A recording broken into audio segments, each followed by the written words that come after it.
그러면 우리 소추위원 쪽 영상도 하나 보고 그 얘기도 좀 하면서 정리를 좀 얘기를 해보면 좋겠습니다. 소추위원 정청래 소추위원 이제 최후 변론이 있었는데요. 요거는 네네 이것도 지금 무제한 최종 변론 기회는 사실 윤석열 피청구인 측만 가진 건 아니고 정청래 국회 소추위원 쪽에도 탄핵 소추위원 단장이죠. 단장에게도 진술을 허용했는데요. 40분간 최종 진술을 한 내용 저희가 좀 모아왔습니다. 함께 만나보시죠. 존경하는 헌법재판관님들, 저는 12월 3일 밤 10시 50분경 비상계엄 긴급 속보를 보고 살떨리는 두려움을 안고 국회 후문 담장을 넘었습니다.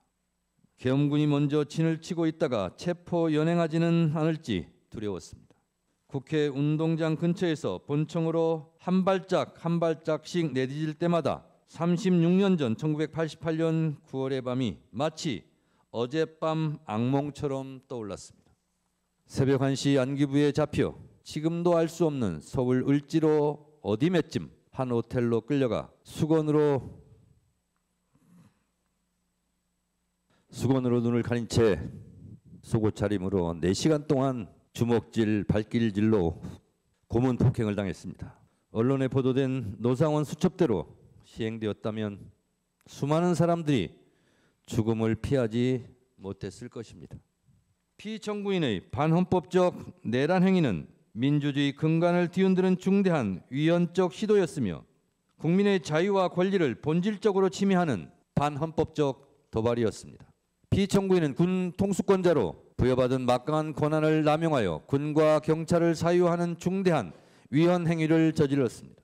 아직도 부정선거 음모론의 포로가 되어 허무맹랑한 변명과 시건을 잠시 후에 들을지도 할지도 모르겠습니다. 국민들은 피청구인의 적반하장, 남탓만 하는 아무 말 대잔치를 이제 믿지 않을 것입니다.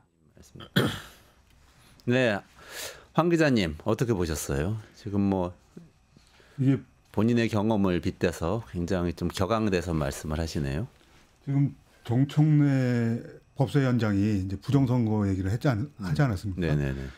어제 윤석열 씨 최후 진술에도 이 부정선거 부분이 굉장히 많은데 자기네 편 아군 얘기가 어제 또 나왔습니다. 네. 최재형 전 감사원장이 페북에다 글을 올렸습니다. 자기 감사원장 때 이 감사 청구가 들어와가지고 2가지를 설명합니다. 그러니까 이제 개표 분류기라고 보통 돼 있는데 개표 분류기가 아니고 투표용지를 분리하는 겁니다. 네네네. 그거를 1170대 전체를 전수조사했다는 겁니다. 이게 해킹된다. 그래서 이제 중국에서 뭐 해킹하고 어떻게 조작한다 이런 얘기들을 하도 제기를 하니까 1177대 중에 대법원에서 이거 검증하려고 7대 가 있는 거 빼고 1170대를 전체를 전수조사했다는 겁니다. 모뎀 자체가 없다. 그랬더니 모뎀 자체가 없다고 그랬더니 뭘 그게 순간적으로 떼냈다 이런 주장이 또 나와서 그것까지 다 살펴봤다는 겁니다. 결론은 모뎀을 단 게 아예 없다. 이런 겁니다. 그다음에 자기 후배 검사들이 선배님도 좀 이거에 나서라 부정선거 주장하는데 그래서 그 후배들한테 공소장을 쓰는 걸로 다 시작하는 거니까 공소장 쓸 수 있는 걸 한번 해보자. 근데 공소장이 기사하고 쓰는 거하고 똑같아서 육하원칙으로 써야 되는데 공소장을 쓸 수가 없었다는 거예요. 그러니까 감사원장 시절에 이렇게 결론을 내린 겁니다. 최재형 감사원장이. 근데 이 정도 되는 내용을 우리가 계속 얘기한다는 것 자체가 이게 진짜 좀 웃기는 수준입니다. 모뎀이 없는데 모뎀을 설치한 적도 없고 설치할 수도 없는 그 분류기를 가지고 그걸 가지고 중국에서 해킹을 한다는 이런 얘기를 지금 한다는 게 너무 이게 좀 황당한 얘기입니다. 자, 거기서 모뎀이 왜 나옵니까? 그거 진짜 말도 안 되는 얘기인데. 아니, 그리고 뭐 이제 부정선거나 이제 이런 거는 이미 그게 아까 얘기했던 윤석열 최후 변론 중에 그 진술 중에 가장 또 기가 막힌 거짓말이 또 부정선거론을 얘기를 했다는 거잖아요. 근데 어제 하필이면 또 JTBC가 단독 보도로 얘기를 했던 거지만 국정원이 2023년 10월에 윤석열에게 선관위의 보안 체계가 대부분 개선이 됐다라고 보고까지 이미 한 상황이었습니다. 그게 보도가 됐는데도 불구하고 여전히 믿지 못하는 거죠. 자신이 임명한 국정원장도 못 믿고 중앙선관위원장도 못 믿고 다 못 믿는 상황인데 이거를 뭐 어떻게 비평해야 될지 전혀 모르겠습니다. 어쨌든 정청래 소추위원은 네. 뭐 모든 게 다 말이 안 되고 일단 윤석열 대통령 파면해야 한다 이렇게 주장을 한 거죠. 우리가 그렇습니다. 이 이슈들은 정말 여러 번 다뤘기 때문에 네. 그 정도로 정리를 하고 그거 이외에 근데 눈에 띄는 장면들이 또 그 최후 변론에서 있었어요. 네. 혹시 눈여겨본 장면들이 있으셨어요? 그 어제 사실 변호사 한 분이 굉장히 크게 주목을 받았는데요. 김계리 변호사. 맞습니다. 예, 그거죠?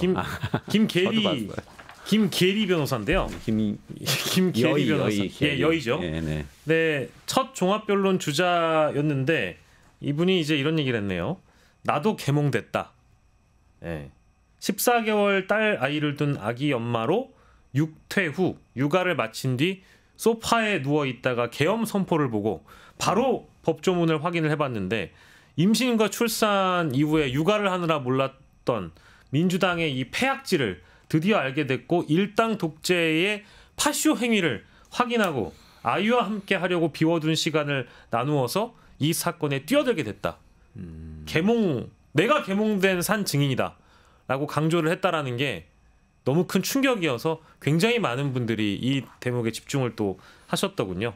국민들이 비상계엄을 계몽령으로 이해를 하고 있다면 나 같은 사람도 있다고 비상계엄은 즉 국민들에게 경각심을 주기 위한 거라고 그렇게 이해를 해야 된다라고 김계리 변호사가 주장을 했습니다.